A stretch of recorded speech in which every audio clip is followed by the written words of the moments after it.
6 বছর বয়সে ঈমান এনেছি। ঈমান কার কয় রে মুসলমান? 6 বছর বয়সে ঈমান আনার পর 12 বছর জেলখানায় থেকেছি, এখনো ঈমান থেকে সরে দাঁড়াই নাই। মুসলিমরা যখন পারস্য জয় করলো, আপনার নেতৃত্বে যখন মুসলমানেরা পারস্য জয় করলো, পারস্যের যতগুলো কয়েদখানা ছিল সব কয়েদিদেরকে উন্মুক্ত করে দিছে। আমি তো একজন কয়েদি। সব কয়েদি তার বাবার কাছে গেছে, মার কাছে গেছে, দাদার কাছে গেছে, দাদির কাছে গেছে, কিন্তু আমি এত অসহায়। আমার দাদাও খ্রিস্টান, আমার মাও খ্রিস্টান, আমার বাবাও খ্রিস্টান, আমি কার কাছে যাব? এই জন্য একটু আপনার কাছে আসছি গো, আপনি একটু আমাকে আশ্রয় প্রদান করেন। চিল্লা বলি না সুবহানাল্লাহ। ও মুমিন মুসলমানের দল, ও ইমানদারের দল, দিলের কানটা লাগা শুনবেন। অর্ধজাহানের খলিফার কাছে একটা সাধারণ মানুষ আশ্রয় চাচ্ছে।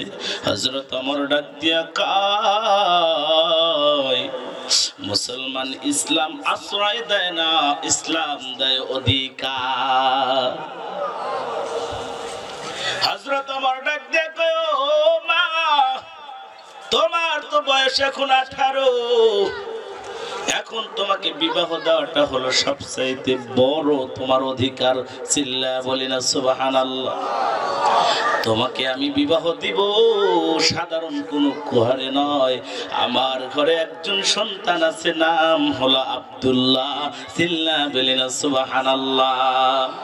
আমার আব্দুল্লাহ এক নয়, দুই নয়, 6 লক্ষ হাদিসের হাফেজ। আমি আব্দুল্লাহর সাথে তোমার বিবাহ দিয়া আমার ঘরে তোমার অধিকার দিতে চাই। চিল্লা বলি না সুবহানাল্লাহ। হযরত ওমর ডাক দিয়া কয়, যো মা, আমার ঘরে তোমার অধিকার দিব, কিন্তু মেয়েটা ডাক দিয়া কয়, আমিরুল মুমিনিন, আমি তো আপনার প্রস্তাব মানতে পারলাম না। আল্লাহু আকবার। প্রস্তাব দিলে সাধারণ কোন মানুষ যদি না রাখে, মেজাজ গরম না নরম, কিন্তু যাদের মধ্যে কোরআন আছে, যাদের মধ্যে রাসূলের হাদিস আছে, তারা কখনো গরম হয় না। চিল্লা বলেন ঠিক কিনা? তারা কখনো। হযরত আলী ডাক দিয়া কয়, আমিরুল মুমিনিন, এই গরিবের বাড়িতে আপনার মতো মানুষ, ঘটনাটা কি জানতে চাই। হযরত ওমর ডাক দিয়া বলে, আলী, আমি তোমার সন্তান হুসাইনের বিবাহের ঘটক হইয়া তোমার বাড়িতে এসেছি। চিল্লা বলি না সুবহানাল্লাহ। আমি হযরত হুসাইনের ঘটক হইয়া আসছি। হযরত আলী ডাক দিয়া কয়, ঘটক যদি দামি হয়, পাত্রীটা অবশ্যই দামি, তাহলে পাত্রীটার যোগ্যতাটা কি? হযরত আলীকে ডাক দিয়া বলে, ও আলী, পাত্রীর যোগ্যতা 6 বছর বয়সী ঈমান আনয়ন করছে, 12 বছর জেলখানার মধ্যে খাটছে, কিন্তু ঈমান থেকে সরে দাঁড়ায় নাই। চিল্লা বলি না সুবহানাল্লাহ। মিনাল খাউফ, আল্লাহ পাক রব্বুল আলামিন ডাক দিয়ে বলে, ও গোলামের দল, ঈমান আনার পর আমি আল্লাহ ভয় দিয়া তোদের পরীক্ষা করাবো, ভয় দিয়া পরীক্ষা। এমন মুহূর্তে হযরত আলী ডাক দিয়া বলে, ও ওমর, তাহলে ভালোই হলো, আমি তো আমার সন্তানকে বিবাহ করার জন্য অনেক পাত্রী খুঁজতেছি, আপনি যেহেতু সন্ধান দিয়েছেন তাহলে তো অনেক ভালোই হয়েছে। দুইজনে কোলাকুলি করে আনন্দে উৎফুল্ল হয়ে যায়। এমন মুহূর্তে হযরত হুসাইন দৌড়ায় আসে, বলে, ও বাবা, এত আনন্দ কিসের কিসের আনন্দ করতেছেন? হযরত আলী ডাক দিয়ে কয় বাবা রে তোর বিবাহের জন্য একটা পাত্রী পাওয়া গেছে, এর জন্য আমরা আনন্দ করতেছি। ডাক দিয়ে বলে বাবা আনন্দের কোনো কারণ নাই, তার কারণ আমি যেমন তেমন মেয়েকে বিবাহ করব না, আমি এমন নারীকে বিবাহ করব যেই নারী আমার 3টা প্রশ্নের উত্তর দিতে পারবে। হযরত আলী মনটা কালো হয়ে গেছে, হযরত ওমরের মনটাও কালো হয়ে গেছে। তার কারণ হুসাইন এমন একটা ব্যক্তি গো, তিনি তো সাধারণ কোনো প্রশ্ন করবেন না, তার কারণ তিনি আল্লাহর রাসূলকে প্রশ্ন করিয়া আল্লাহর রাসূলের সাথে তিনি জিতে যান। এমন ব্যক্তি হলো হযরতে হুসাইন। সিল্লা বলি না সুবহানাল্লাহ। সাধারণ প্রশ্ন তো করবে না, করলে তো জটিল প্রশ্ন করবে, সেই প্রশ্নের উত্তর তো ওই মেয়েটা দিতে পারবে না, তার কারণ সে হলো থাকে পারস্যতে, সে কখনো মক্কা মদিনায় আসে নাই। এমন মুহূর্তে হযরত ওমর দৌড় দেয়, ওই নারীকে ডাক দিয়া কয় ও মা, মা গো তুমি হুসাইনকে বিবাহ ক্যান্সেল করে দাও, আমার আব্দুল্লাহ অনেক ভালো, আমার আব্দুল্লাহ অনেক সুন্দর, আমার আব্দুল্লাহ অনেক ভদ্র, কোনো প্রশ্নও লাগবে না, আমার আব্দুল্লাহরে বিবাহ করো, কোনো প্রশ্নের উত্তর দিতে হবে না। মেয়েটা ডাক দিয়া কয় ও, মেয়েটা ডাক দিয়া কয় ও মা, জানি আপনার সন্তান আব্দুল্লাহ ভালো, 6 লক্ষ হাদিসের হাফেজ, কিন্তু না না না, আমি যদি এই দুনিয়ায় বিবাহ করি একজনকে করব, তিনি হলো হুসাইন। আল্লাহু আকবার। বলে হুসাইনকে বিবাহ করবা ঠিক আছে, কিন্তু হুসাইন তো তোমার 3টা প্রশ্ন করবে, তুমি কি উত্তর দিতে পারবা? মহিলাটা ডাক দেয়া বলে ও আমিরুল মুমিনিন, আমার ঈমান বলতেছে আল্লাহ পারার ব্যবস্থা করে দিবে। সিল্লা বলি না সুবহানাল্লাহ। ঈমান, ঈমানের কত জোর ও মুমিন মুসলমানের দল। মেয়েটা ডাক দিয়া বলে আমি উত্তর দিতে প্রস্তুত। হযরত ওমর আরেকটা দৌড় দিয়ে গেছে, ও হুসাইন তাড়াতাড়ি ডেট দাও। ডেট? বলে কিসের ডেট? কয় না বিয়ার ডেট না। কিসের বিয়ার ডেট? না, তুমি যে প্রশ্ন করবা এই প্রশ্নের উত্তরের ডেট।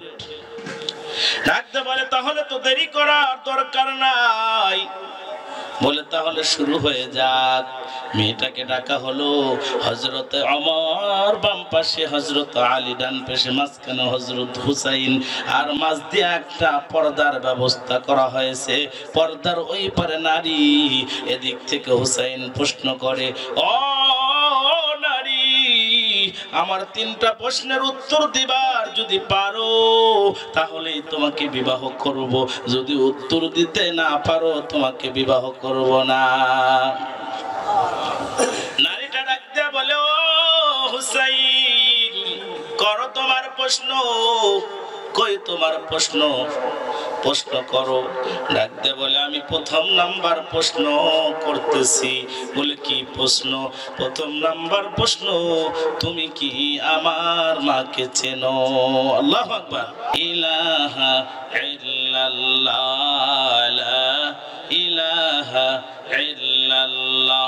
মেয়েটা ডাক দিয়ে বলে ও হুসাইন, ঠিক আছে এইভাবে রাখো, ও হুসাইন করো তোমার প্রশ্ন। কি প্রশ্ন করবা? হুসাইন ডাক দিয়ে বলে ও নারী, তুমি বলো তো দেখি তুমি আমার মাকে চেনো?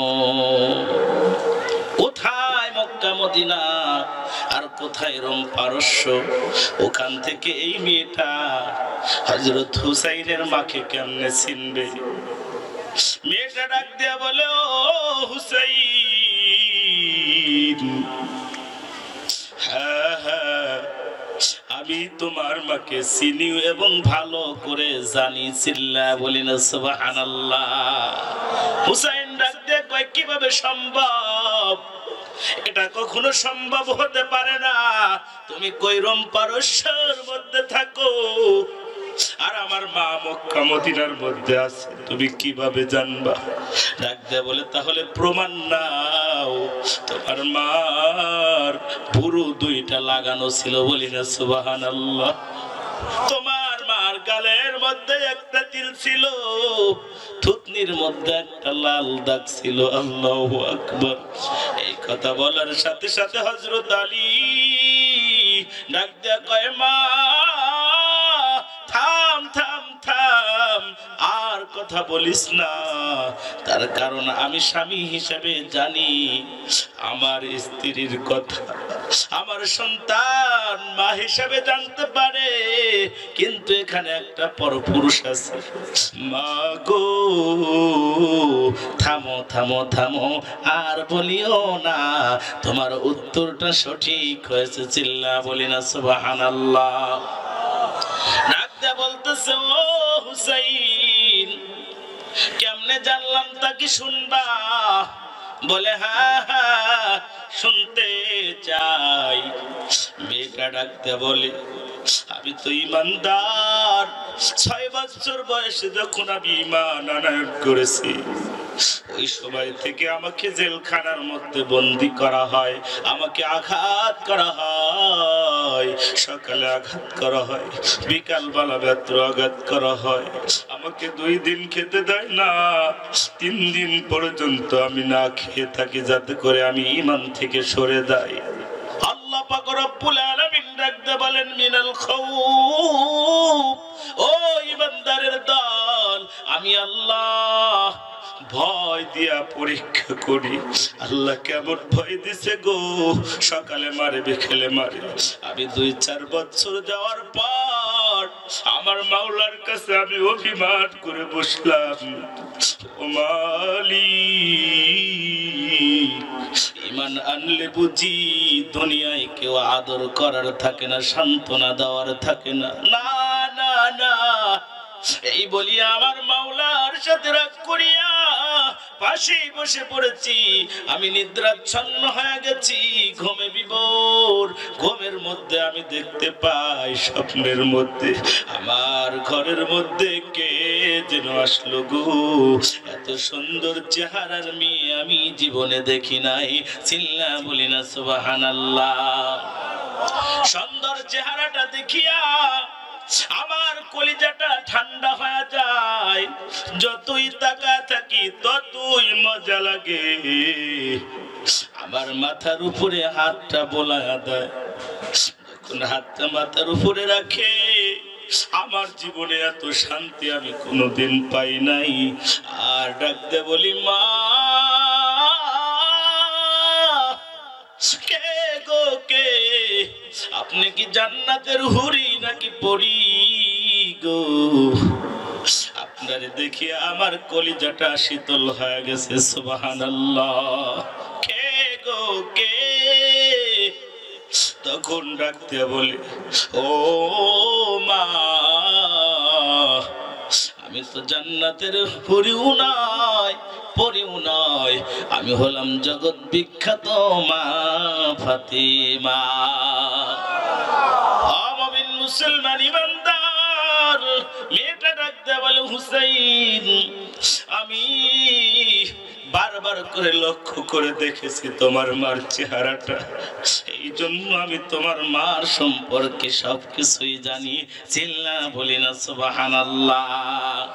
বলে একটা প্রশ্নের উত্তর হয়েছে, আরো কয়টা আছে? এখন কি বিয়ে হবে? বলে না না, আরো 2টা প্রশ্নের উত্তর দিতে পারলে তাহলেই বিবাহ হবে। কথা বলেন ঠিক কিনা? এই 2টা প্রশ্নের উত্তর আমরা কে কে শুনতে চাই আল্লাহর দরবারে দেখা দেই।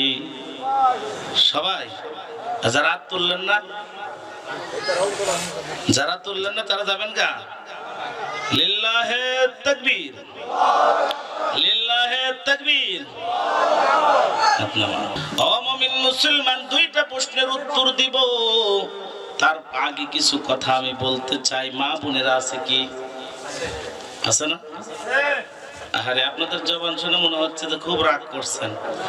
সে সিরাজগঞ্জ থেকে জার্নি করে আসছে, আমার সাথে একটু কথা বললে একটু মজা পাবো। কথা বলেন ঠিক কিনা? আল্লাহ পাক আমাদেরকে কবুল করেন, সকলে বলে আমিন। মা বোনরা আছে না, মা বোনদের সম্পর্কে কিছু বলার দরকার আছে না? নাই? অনেক মা বোন আছে স্বামীর কথা শোনে না। কথা বলেন ঠিক কিনা? তালিম করে কিন্তু তারপরেও স্বামীর কথা না শুনেই মার্কেটে চলে যায়, এমন স্ত্রী নাই? এখানেও আছে।